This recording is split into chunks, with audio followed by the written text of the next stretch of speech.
Deputy commissioner Ghotki मंज़ूर अहमद कुनरानी जी अॻवानी में फॉरेस्ट खाते पारां ज़िले अंदरि 10 लख वण पोखण वारी मुहिम जो बाक़ायदा इफ़्तिताह कयो वियो। तक़रीब में एसएसपी घोटकी अनवर खेतरान, फॉरेस्ट डिपार्टमेंट जा अमलदार, माड़ी एनर्जी ऐं एफएफसी जे नुमाइंदनि समेत मुख़्तलिफ़ ऑफिसरनि पिणु शिरकत कई। इफ़्तिताही तक़रीब दौरान डिप्टी कमिश्नर घोटकी ऐं ॿियनि अमलदारनि वण पोखिया। उन मौक़े ते डिप्टी कमिश्नर मंज़ूर अहमद कुनरानी जो चवणु हो त ज़िले में माहौलियाती आलूदगी ते ज़ाब्तो आणण लाइ वण पोखण लाज़मी आहे। हिन मुहिम ज़रिए सिर्फ़ हवा साफ़ थींदी पर ईंदड़ नस्लनि लाइ सेहतमंद माहौल पैदा थींदो।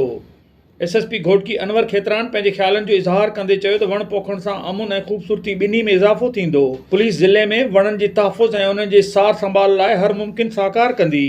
फॉरेस्ट खाते जे अमलदारनि चयो त ज़िले में 10 लख वण पोखण जो हदफ़ मुक़ररु कयो वियो आहे, जंहिं लाइ तालीमी इदारनि, समाजी तंज़ीमुनि ऐं मक़ामी माण्हुनि खे बि शामिल कयो वेंदो।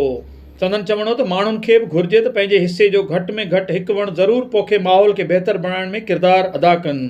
माड़ी एनर्जी ऐं एफएफसी जे नुमाइंदनि पिणु यकीन दहानी कराई त हू माहौलियाती मंसूबनि में ज़िले इंतज़ामिया सां गॾिजी कारपोरेट, समाजी ऐं ज़िम्मेवारियुनि तहत वधीक वण पोखण जा मंसूबा शुरू कया वेंदा। कैमरामैन टीम सां गॾु अशरफ बुखारी, मीरपुर माथेलो।